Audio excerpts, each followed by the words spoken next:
The holographic star map flickered once, twice, then stabilized into a three-dimensional nightmare of red. Threat indicators and dying solar. System, Commander VTH Solar and watched the hollow fleet's projected advance crawl across the display like a disease, spreading through healthy tissue, and he thought not for the first time that whoever had designed this presentation software had possessed a genuine gift for making despair feel personal. 47 inhabited worlds in the projected path, he said, his voice carrying across the obsidian conference table where 20 alien delegates sat in various postures of attention, discomfort, and what he had learned to recognize as polite, diplomatic boredom. 12 billion sentient beings. The hollow fleet does not negotiate, it does not colonize.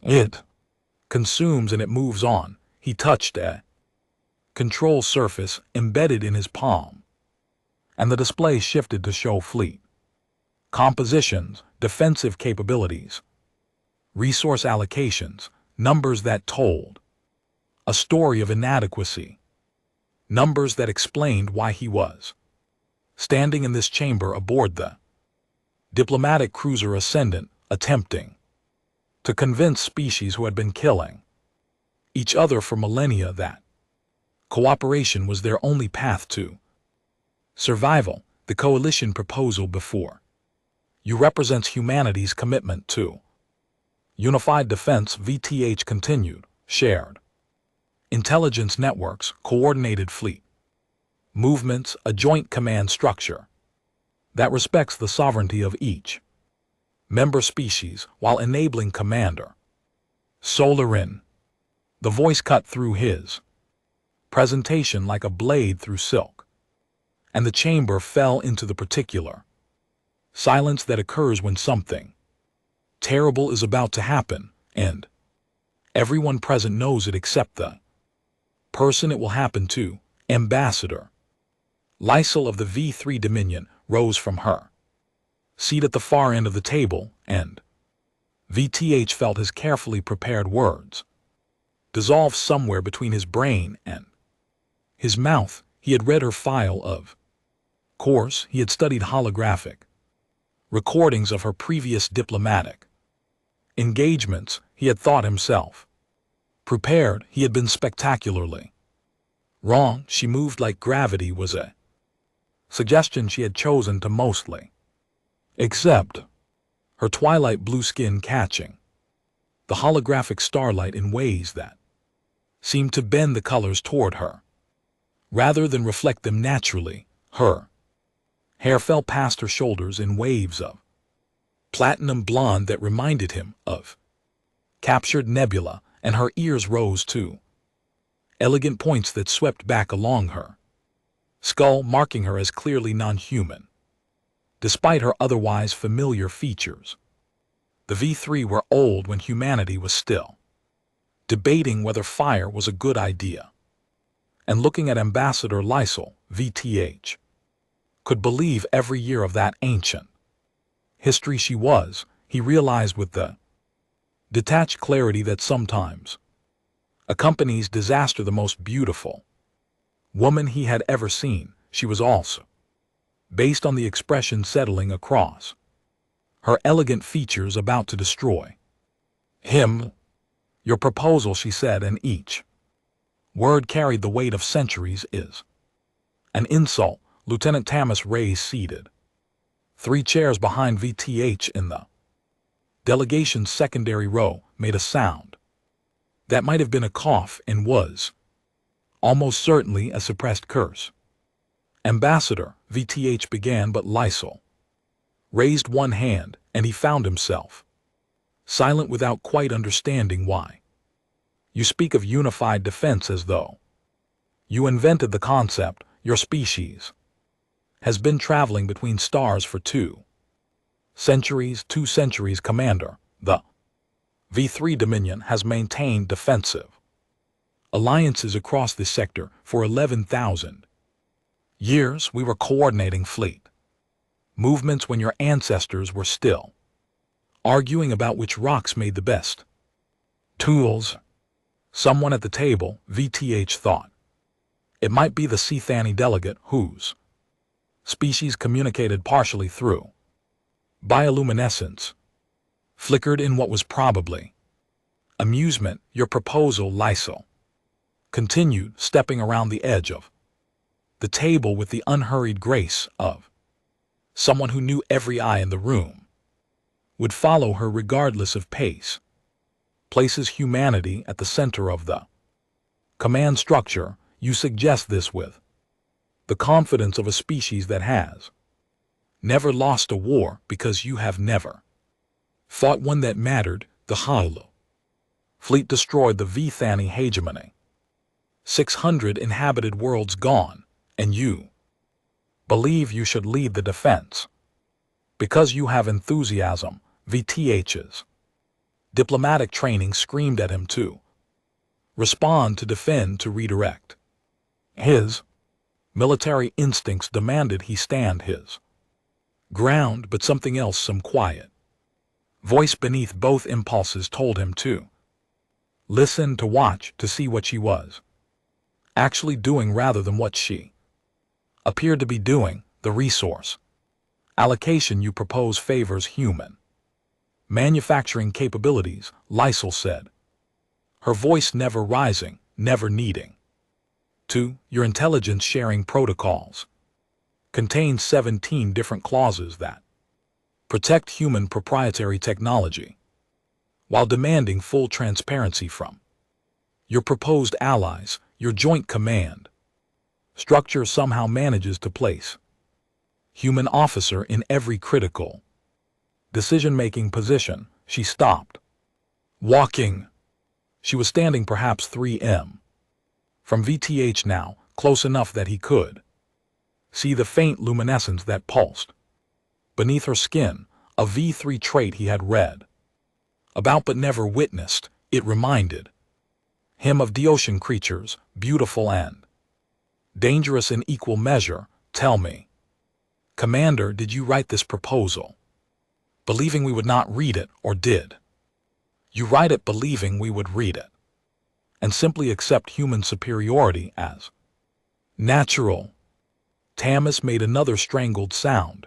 The other delegates had stopped pretending to be anything other than fascinated by the spectacle. The Sea was flickering so intensely that VTH suspected it was the equivalent of uncontrollable laughter. Ambassador Lysol, VTH said, and he was grateful that his voice emerged steady.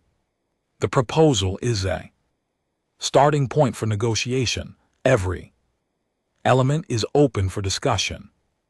A starting point, she repeated, and something in her tone made the words feel like a physical impact. You begin negotiations by asking for everything and offering nothing, and you call this diplomacy. This is why your species frightens us, Commander, not because you are powerful, you are not yet, but because you are young enough to believe that your way of seeing the universe is the only way. The Hollow Fleet thinks the same, they simply have better weapons. The comparison landed like a slap across his face.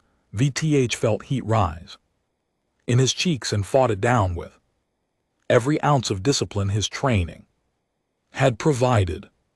The V3 Dominion, Lysol concluded, returning to her seat with the same fluid grace that had marked her approach, will review any serious proposal the human delegation cares to submit. This document is not serious. This meeting is adjourned. She did not look at him again. The other delegates began to stir, conversations resuming in a dozen languages and 3 forms of bioluminescent communication.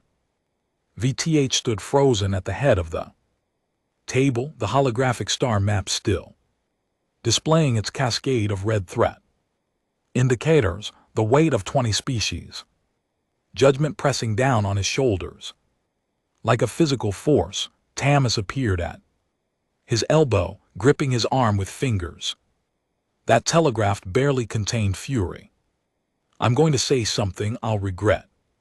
If we don't leave right now, then we leave, VTH said quietly. They walked out of the council chamber in silence, and VTH did not allow himself to look back. He could feel Lysol's attention on him nonetheless, like standing in filtered sunlight, warm where it touched, and cold everywhere else. The corridor outside was empty, most of the delegates still filtering out through other exits. Tamas waited until they had turned two corners before exploding. That was that. Was he gestured wildly, searching for words adequate to his outrage. She can't.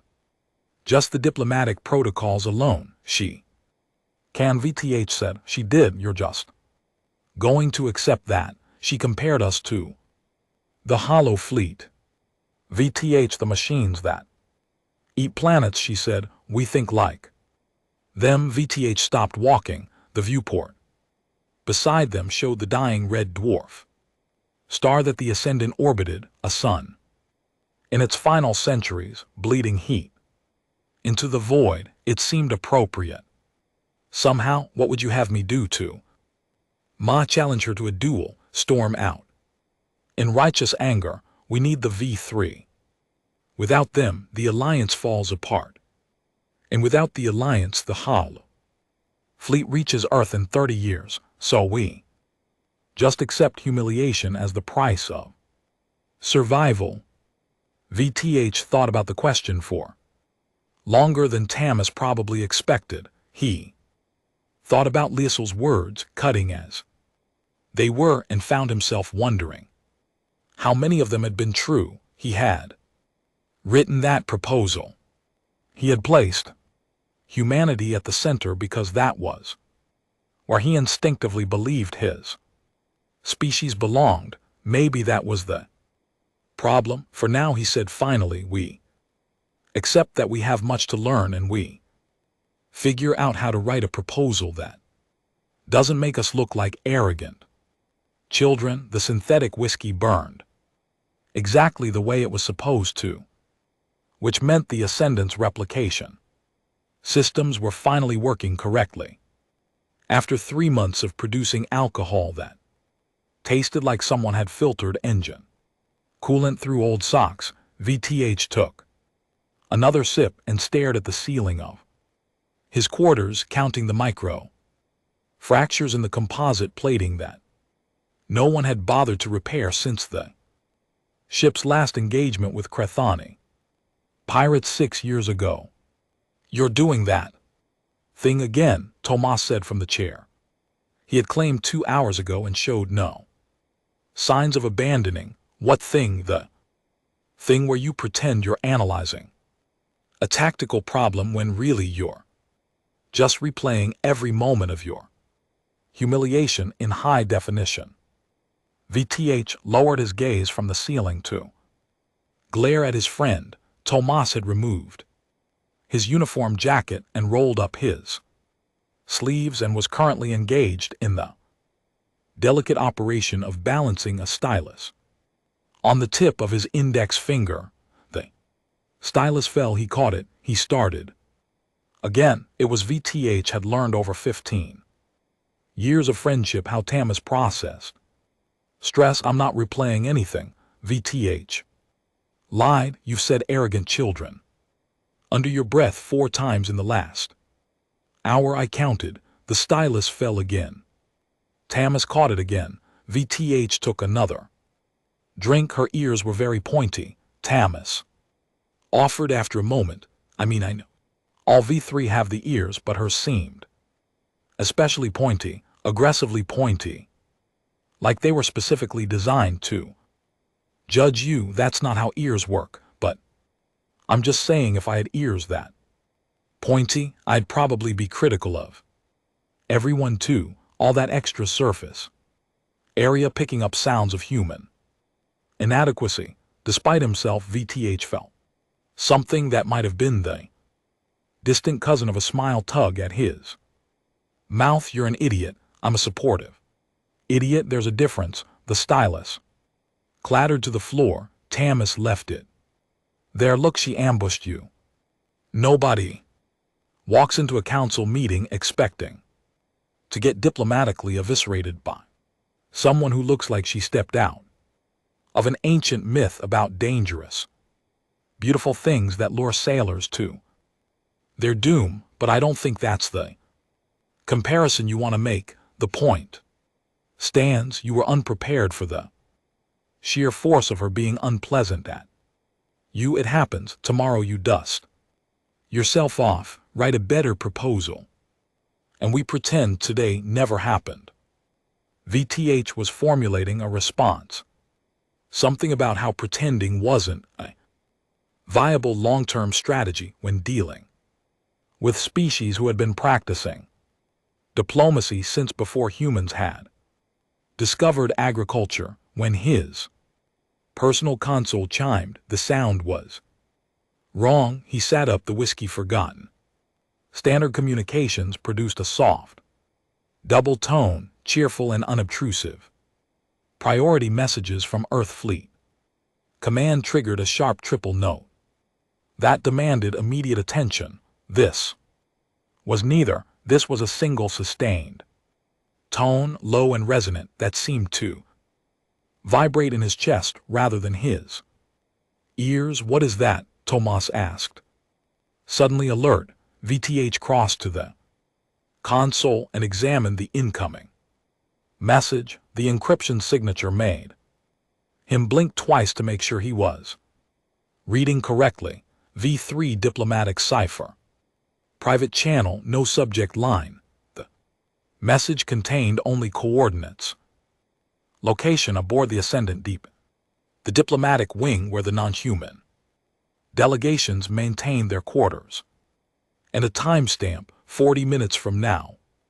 That's her, Tomas said, reading over his shoulder. That's the ambassador's encryption. Why is she messaging you privately? She spent an hour telling 20 species that you were an incompetent representative of a presumptuous civilization.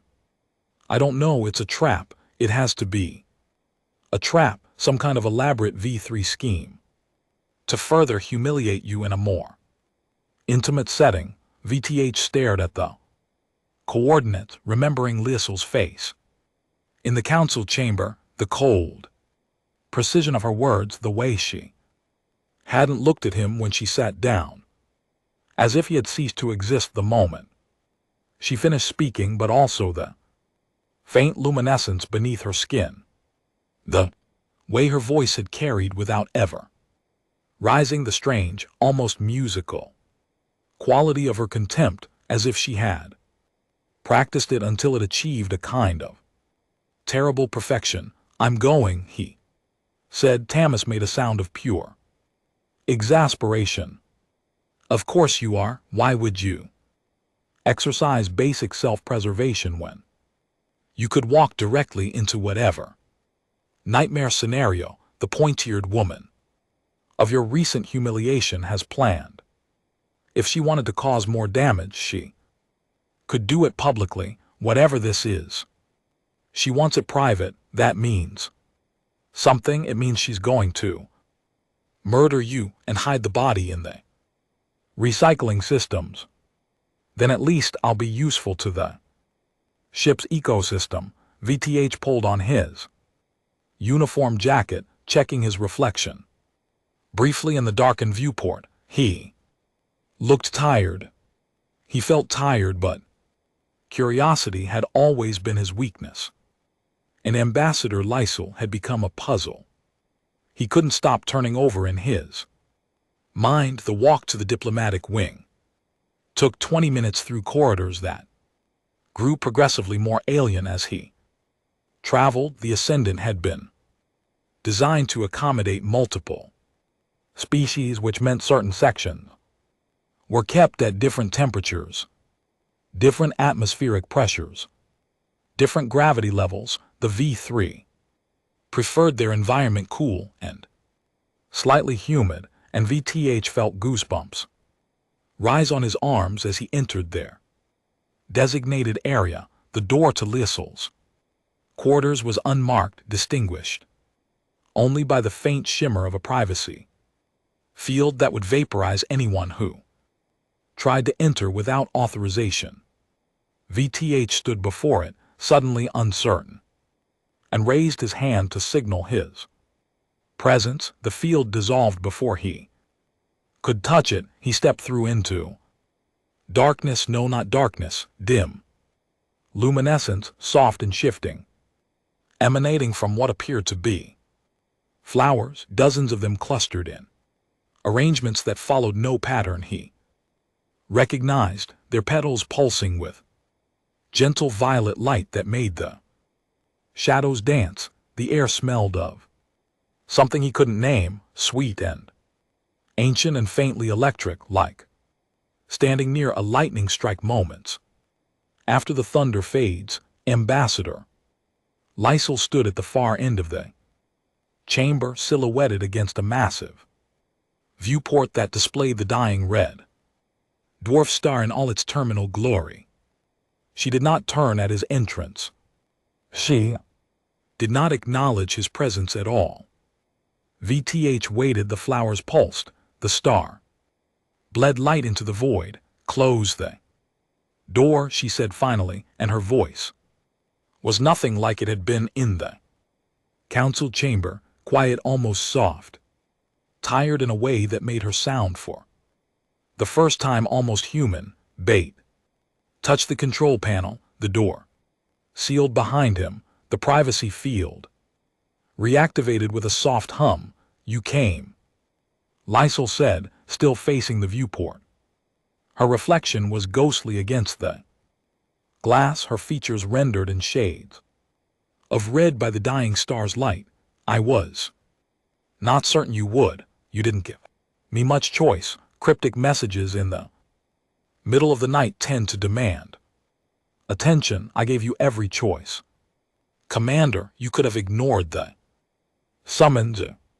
You could have reported it to your security staff. You could have assumed it was some elaborate trap and remained safely in your quarters with your synthetic whiskey and your wounded pride. Bait felt a flash of irritation. If you're going to insult me again, I'd prefer you at least look at me while you do it. She turned in the pulsing violet light of the bioluminescent flowers. Her blue skin seemed to shift and change, patterns emerging and fading like thoughts moving beneath water. Her pointed ears caught the glow, almost translucent at their tips, and her eyes, he hadn't noticed their color before, had been too focused on her words, were silver, bright as polished metal, and filled with something he hadn't expected. Fear. Commander Solon, Ambassador Lysel said, someone in your delegation is going to try to kill me. Before the treaty can be signed, I need your help to find them before dawn, and I need you to understand that everything I said in that council chamber was a lie, designed to make your would-be assassin believe I am hostile, vulnerable, and unprepared. VTH stood very still, way he had learned to stand when a situation shifted so fundamentally that any movement might shatter his ability to comprehend what was happening. The bioluminescent flowers pulsed around him, indifferent to revelations, and Ambassador Elijah watched him with those silver eyes that seemed to catch every fragment of light in the room and hold it hostage. An assassin, he said, finally, and his voice sounded strained. In his own ears, in my delegation, yes. And you chose to reveal this by publicly humiliating me in front of 20 species, rather than, say, sending a private message like this one. Lysel moved away from the viewport, crossing to a console that rose from the floor like something grown rather than built. Her fingers danced across its surface, and holographic displays bloomed into existence around them, filling the chamber with cascading text and scripts. VTH couldn't read. Private messages can be intercepted, she said. My intelligence operatives detected the threat 6 hours before the council meeting. They could not identify the specific agent, only confirm that someone with access to your delegation's secure channels had been communicating with Hollow Fleet assets. The Hollow Fleet doesn't have assets. They're machines. They don't negotiate. They don't spy. They just consume. That is what they want, organic civilizations to believe. Lysol pulled one display closer, expanding it until VTH could see the contents clearly. Communication logs, timestamps, encryption signatures. The Hollow Fleet has been seeding agents among us for centuries, organic beings who have been convinced, coerced, or modified to serve their purposes. They create chaos. They prevent alliances. They ensure that when the fleet arrives, its targets are isolated and unprepared.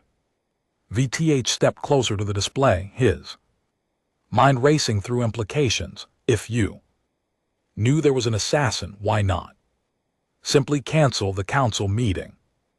Increase security because the assassin would simply wait. Try again when I was less prepared. The only way to draw them out is to make them believe they have an advantage. Lysol turned to face him, and in the holographic light, her expression was unreadable. I needed them to think I had made an enemy of humanity's delegation, that I was arrogant, dismissive, certain of my own superiority, the kind of target who would lower her guard because she believed she had nothing to fear from species she considered beneath her. So the insults were calculated, every word. VTH thought about the council chamber, the surgical precision of her attacks, the way she had dismantled his proposal, point by point, leaving no room for defense or rebuttal. He had admired the technique even as it destroyed him.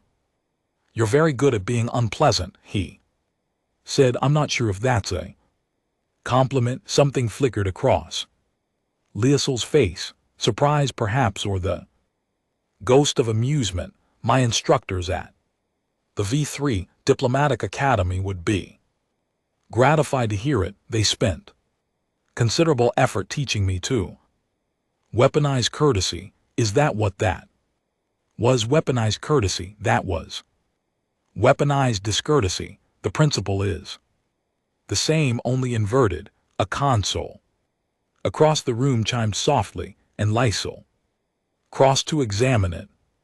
VTH watched her move, noting again the fluid grace that seemed to characterize everything she did. It occurred to him that he should be angry. She had used him, manipulated him, turned him into an unwitting participant in her intelligence operation without his knowledge or consent. But he found that the anger wouldn't come. There was an assassin aboard the Ascendant, someone from his own delegation, someone he might know personally, and Lysol had chosen to trust him with that information rather than simply having him arrested as a potential conspirator. Why me? He asked. You could have contacted my security chief, my intelligence officer, anyone with actual authority to investigate threats. Lysol did not look up from her console because any of them could be the assassin. You are the only member of your delegation. I am reasonably certain is not compromised. Reasonably certain, not completely certain. Complete certainty is a luxury intelligence work does not provide. She finally turned, and there was something almost like respect in her silver eyes. But I watched your face in the council chamber, Commander, when I spoke of the Vithani hegemony of the 600 worlds, the Hollow fleet consumed, I saw genuine horror the assassin would not have felt. Horror they would have felt. Satisfaction, VTH remembered the moment. She described the red threat indicators, spreading across the star map like blood. Through water, the weight of numbers too large to truly comprehend, so we have until dawn, he said, to identify a traitor hidden among people I've worked with for years. Using what evidence? Lysol gestured, and the holographic displays reorganized themselves into personnel files. Human faces floated in the vile-tinted air, accompanied by service records, psychological evaluations, communication logs. His entire delegation rendered in data. We have intercepted transmissions, but they were routed through 17 different relay points and encrypted with algorithms that would take months to fully decrypt. We have behavioral analysis suggesting the agent has been in position for at least 2 years, and we have, she paused, something complicated moving behind her expression, my intuition, which my people value highly, even when it cannot be quantified. Your intuition. VTH moved to examine the floating personnel files more closely. The V3 make decisions based on intuition. We make decisions based on what you might call emotional resonance. The V3 word is velari. It translates poorly, but the closest approximation would be the sense of rightness or wrongness that exists beneath conscious thought, gut feeling. Lysol's pointed ears twitched in what VTH was beginning to recognize as irritation. If you must reduce 11,000 years of philosophical development to a crude anatomical metaphor, then yes, gut feeling. VTH couldn't help it. He laughed. The sound seemed to startle Lysol, her silver eyes widening slightly. Perhaps she had expected him to remain wounded and resentful, focused on his humiliation rather than the task at hand. Perhaps she had not expected him to find anything amusing about their situation.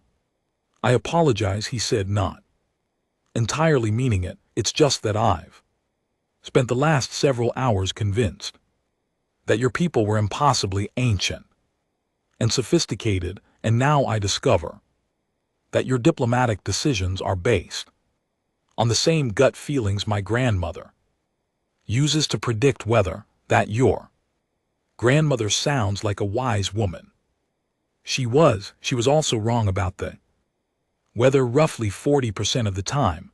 Lysol studied him for a long moment, her head tilted slightly to one side in a gesture that made her look briefly almost bird-like. Then her lips curved into something that was not quite a smile, but lived in the same neighborhood. Perhaps we should examine the evidence before relying on anyone's grandmother, she said. The transmissions indicate the assassin has access to high-level security protocols that narrows the field considerably. She manipulated the display, and most of the personnel files faded, leaving only a handful floating in the phosphorescent air. VTH recognized each face immediately. His security chief, his communications officer, his intelligence analyst.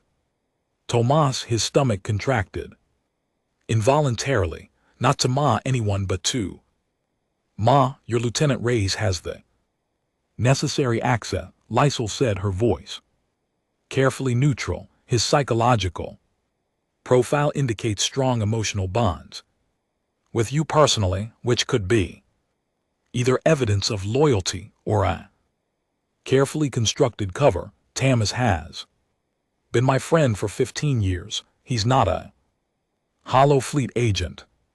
The V-Thani ambassador who betrayed the hegemony had been our people's most trusted Diplomat for 3 centuries, she personally negotiated the treaties that were supposed to protect them. When they fleet came, she opened the door. VTH forced himself to breathe slowly, to think rather than react. Lysol was not accusing Tomas, she was presenting facts, following evidence, doing exactly what an intelligence operative should do. His emotional response was irrelevant to the truth of the situation. What would you need, he asked carefully, to eliminate him as a suspect? Access to his private communications, verification of his whereabouts during the times the intercepted transmissions were sent, and ideally evidence pointing conclusively toward someone else. The flowers pulsed around them. The dying star bled light through the viewport, and somewhere aboard the Ascendant an assassin was preparing to murder the only person who stood between humanity and isolation in a war they could not win alone. Then we should begin, VTH said. We have a long night ahead of us. The hours passed in a rhythm of data analysis and quiet conversation, the bioluminescent flowers marking time with their slow pulse as Veth and Lysol eliminated suspects one by one. The dying red dwarf outside the viewport had rotated slightly in its death throes, casting longer shadows across the chamber, and somewhere in the distance the Ascendant's environmental systems hummed their endless mechanical lullaby.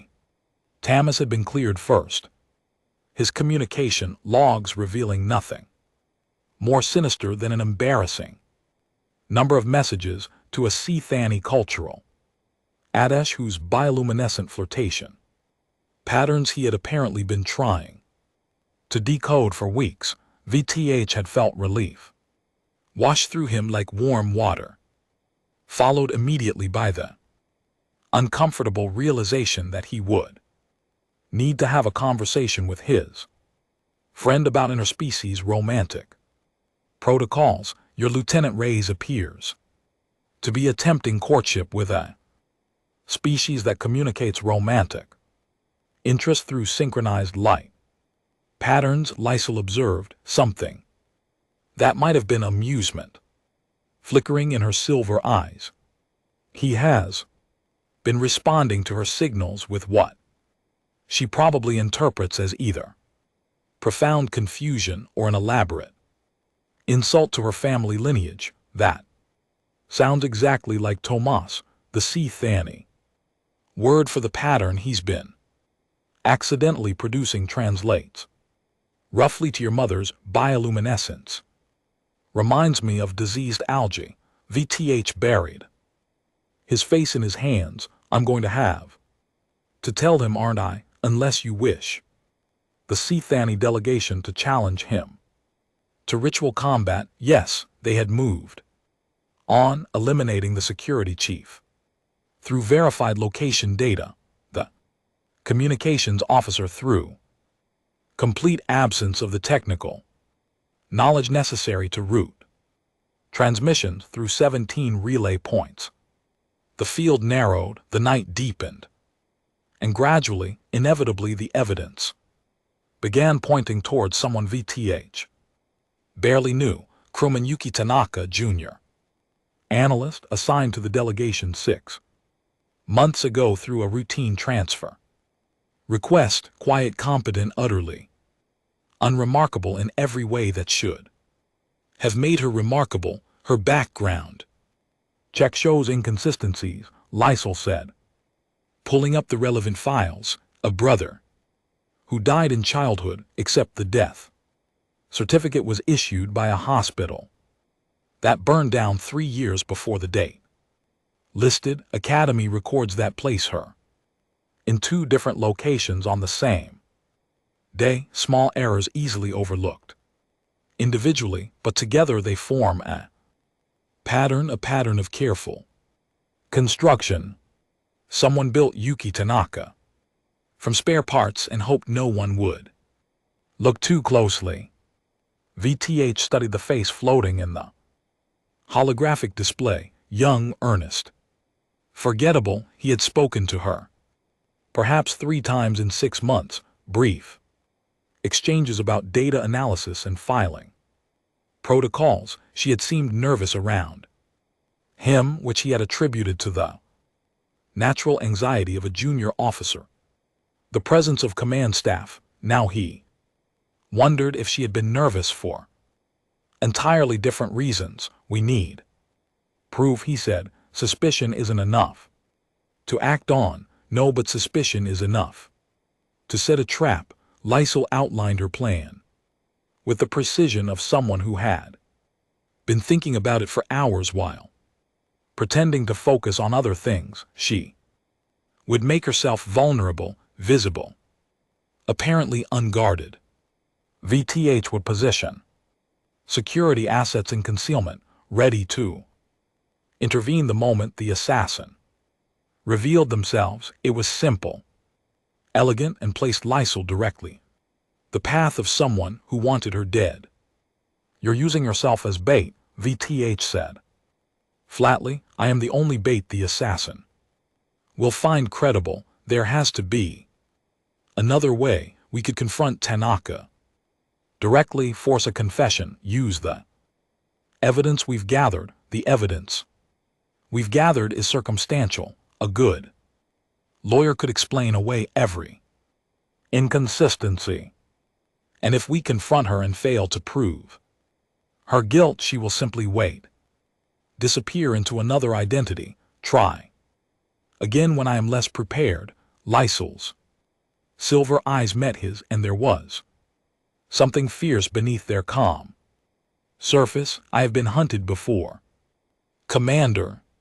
I prefer to control the terms of the encounter, they argued. VTH deployed every tactical objection he could construct, and Lysol dismantled each one with the same surgical precision she had used on his treaty proposal. The difference was that this time he could see she took no pleasure in it. This time she was fighting to convince him because she needed his cooperation, not because she wished to demonstrate superiority. In the end he agreed, not because she had persuaded him the plan was safe. It wasn't, but because he could not think of a better alternative, and dawn was approaching with the inexorable certainty of stellar mechanics. They set the trap.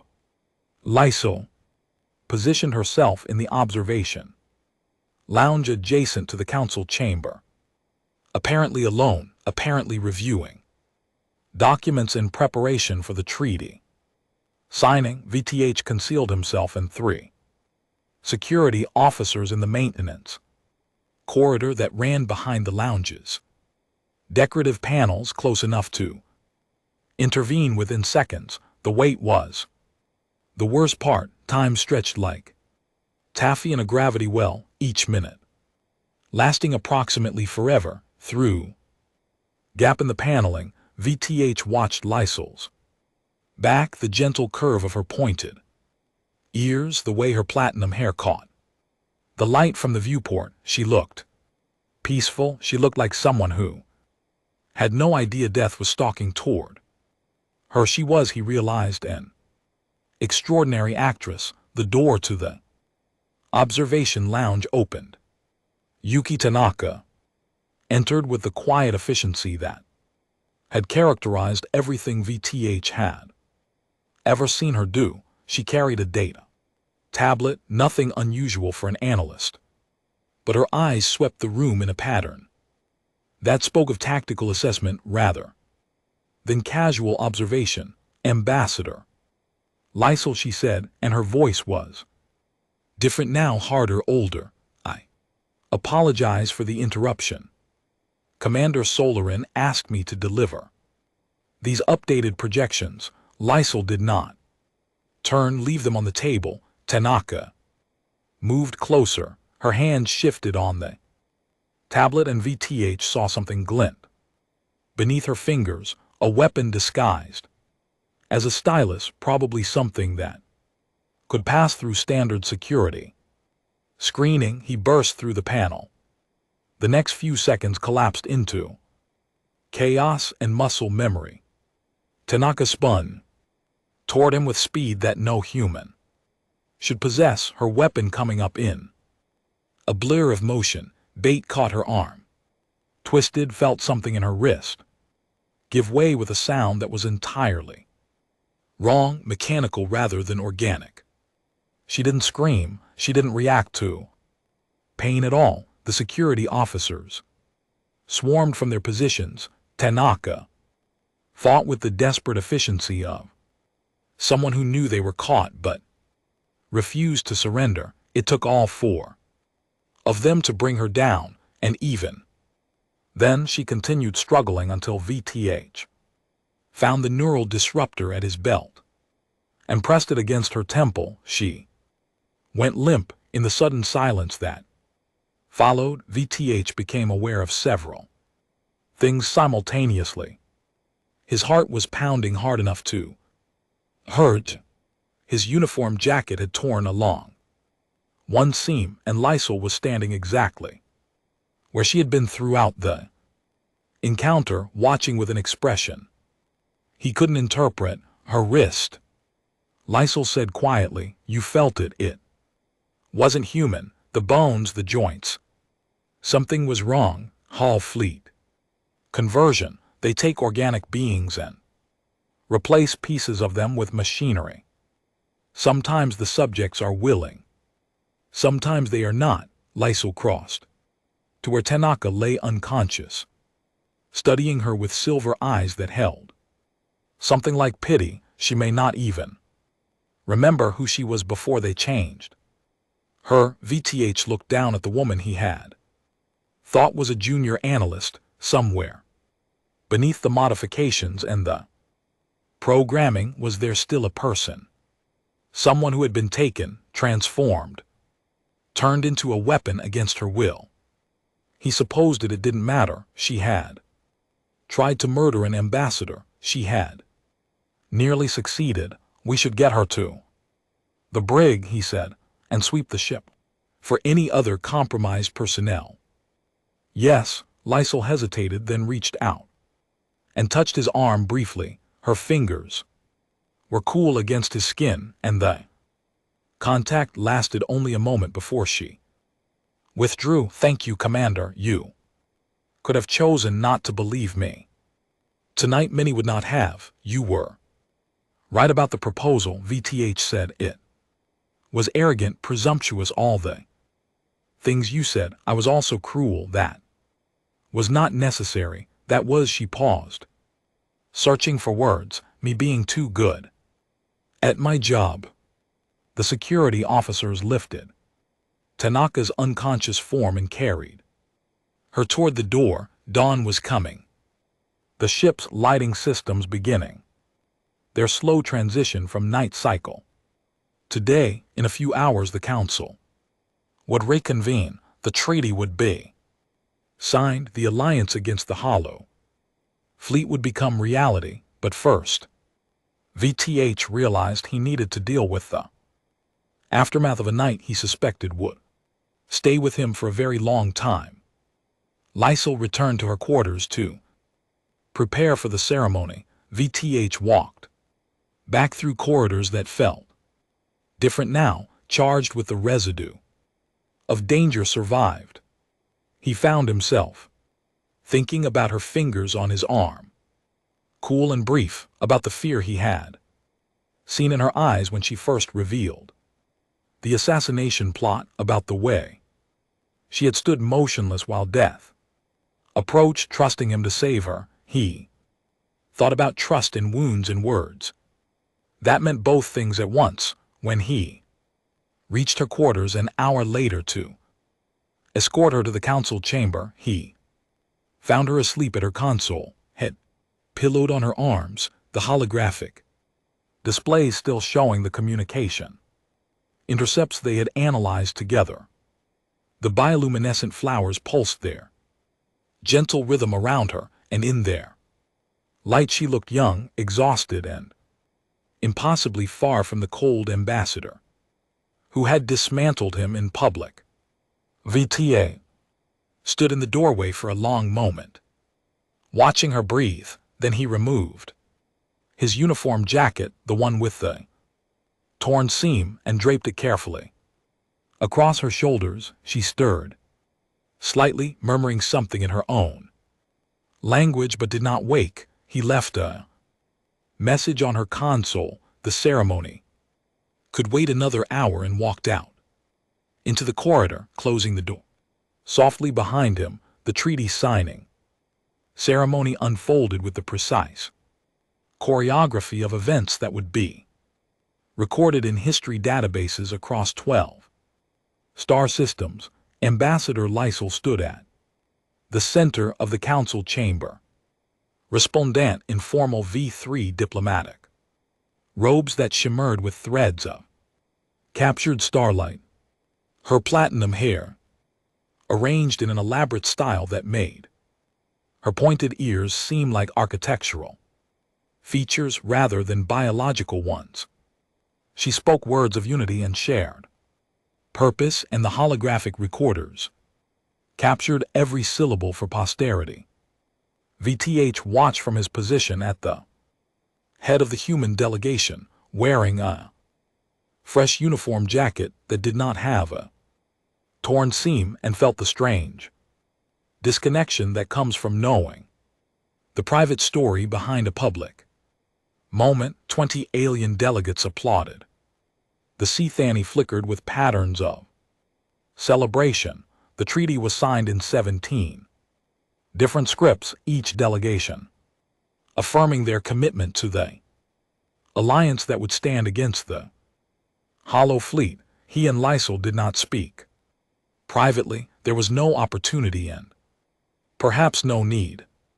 When their eyes met across the chamber during the formal reception that followed, she inclined her head slightly, acknowledgement, gratitude, something else he could not name, and then turned to greet the Methani ambassador with the same cool grace she brought to everything. Tamas appeared at VTH's elbow, holding 2 glasses of something that glowed faintly purple. The Sithani cultural aide asked me to give you this. Apparently it's a traditional celebration drink.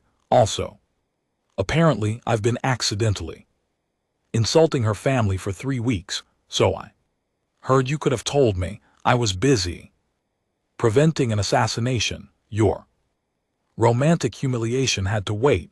Tamas handed him one of the glasses, his expression shifting to something more serious. I still can't believe it was Tanaka.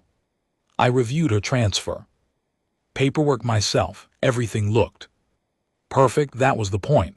VTH sipped the Sithani drink, which tasted like liquid flowers and mild electric current. The Hollow Fleet has been doing this for centuries. They're very good at creating people who don't exist. She's talking, by the way. Intelligence has been interrogating her since dawn.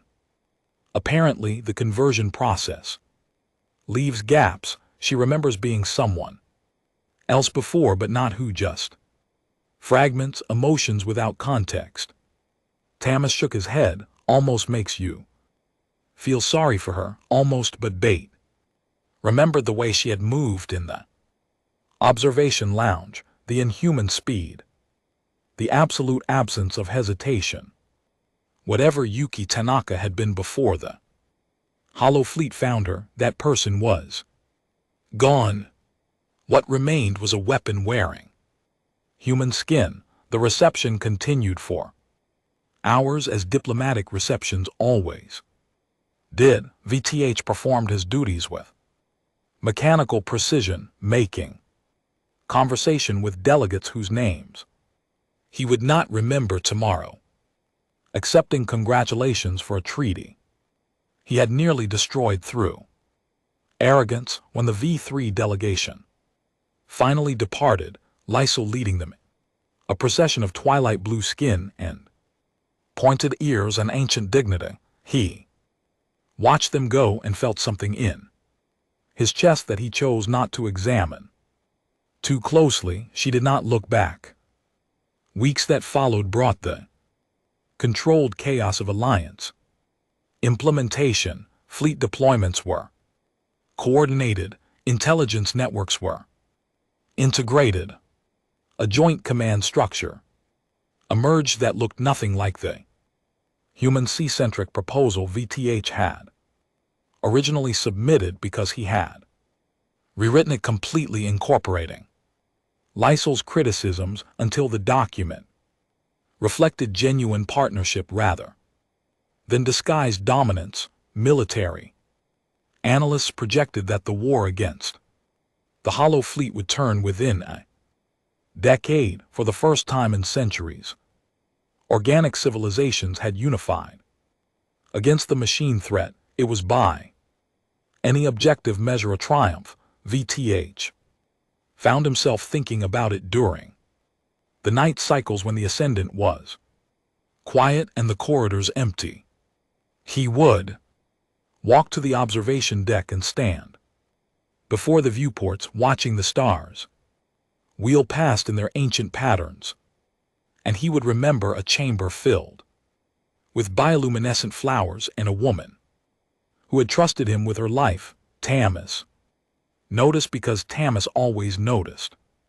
You're doing the thing again. What thing? The thing where you stand here, staring at V3 space like you're waiting for something. VTH did not answer.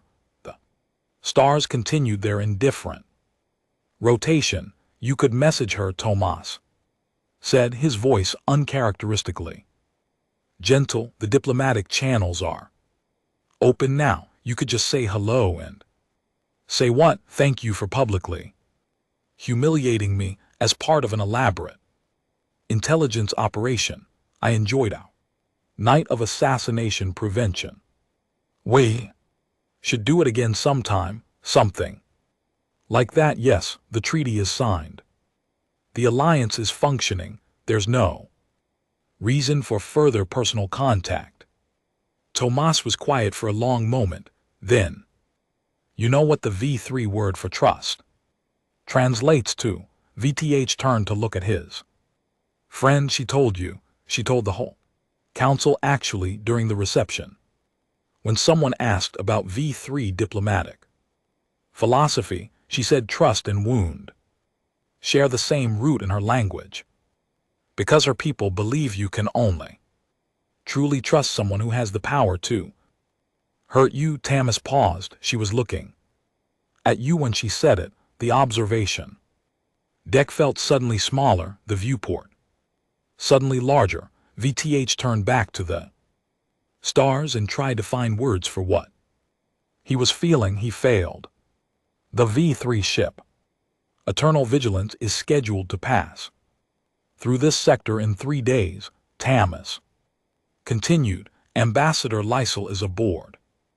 Routine diplomatic transit, nothing special. I happen to know this because I've been monitoring V3 fleet movements, which is absolutely within my job description, and not at all because I'm a hopeless romantic who wants his best friend to stop moping. I'm not moping. You're absolutely moping. You've been moping for 6 weeks. The crew has a betting pool about whether you'll ever stop staring at that viewport. VTH considered being offended. He considered pointing out that commanding officers did not mope, that his behavior was simply thoughtful contemplation appropriate to the weight of recent events. He considered several dignified responses. Instead, he laughed. It felt strange, like using a muscle that had atrophied from disuse. What are the odds? He asked. 60-40. Against, I've got money on you eventually pulling yourself together, so if you could manage that, I'd appreciate it. The stars wheeled. The Ascendant hummed its mechanical lullaby, and VTH stood at the viewport watching the distant light of systems he would never Visit thinking about a woman with silver eyes and pointed ears, and a voice like captured starlight. 3 days later, the eternal vigilance passed through the sector. Long-range sensors detected its transit, a ghost of energy. Signatures at the edge of scanner range. VTH stood at the observation deck and watched the indicators move across his display, tracking the V3 ship's progress. Through the void, he did not send a message. She did not send one either.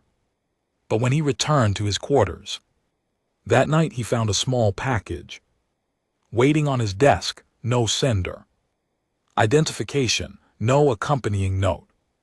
Just a simple container that opened to reveal his uniform jacket, the torn one, which he had left draped across her shoulders, cleaned and pressed in, folded with obvious care. Nestled in its folds was a single bioluminescent flower, its petals pulsing with soft violet light. It should not have survived separation from its native soil. It should not have been able to bloom in an environment so far from V3 atmosphere and chemistry, but there it was, glowing gently in the darkness of his quarters, impossible and beautiful, and somehow still alive. VTH lifted it carefully, watching the light pulse against his fingers.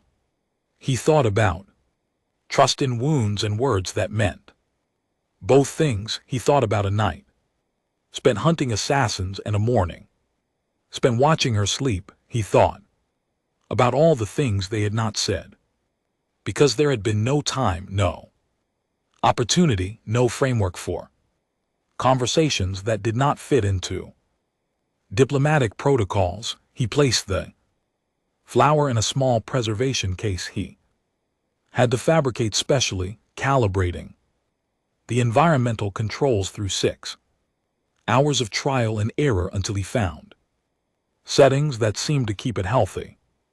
It sat on his desk after that, pulsing its gentle rhythm, a fragment of another world that had somehow found its way to him. The crew continued to whisper about the commander, who stood alone at the observation deck during night cycles.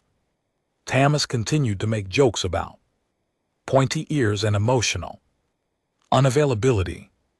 The war against the Hollow Fleet continued its slow turn toward eventual victory, and VTH continued to watch for V3 ships that never came, holding on to a connection that had never been named, but could not be forgotten. Some nights, when the stars aligned correctly and the light through the viewport had the right quality, he could almost convince himself that somewhere across the vast emptiness of space, a woman with silver eyes was standing at her own viewport, watching for human ships that never came. It was not hope exactly, it was something quieter than that, something that lived in the space between trust and wound, in the silence between heartbeats, in the soft violet light of a flower that should not still be blooming. It was enough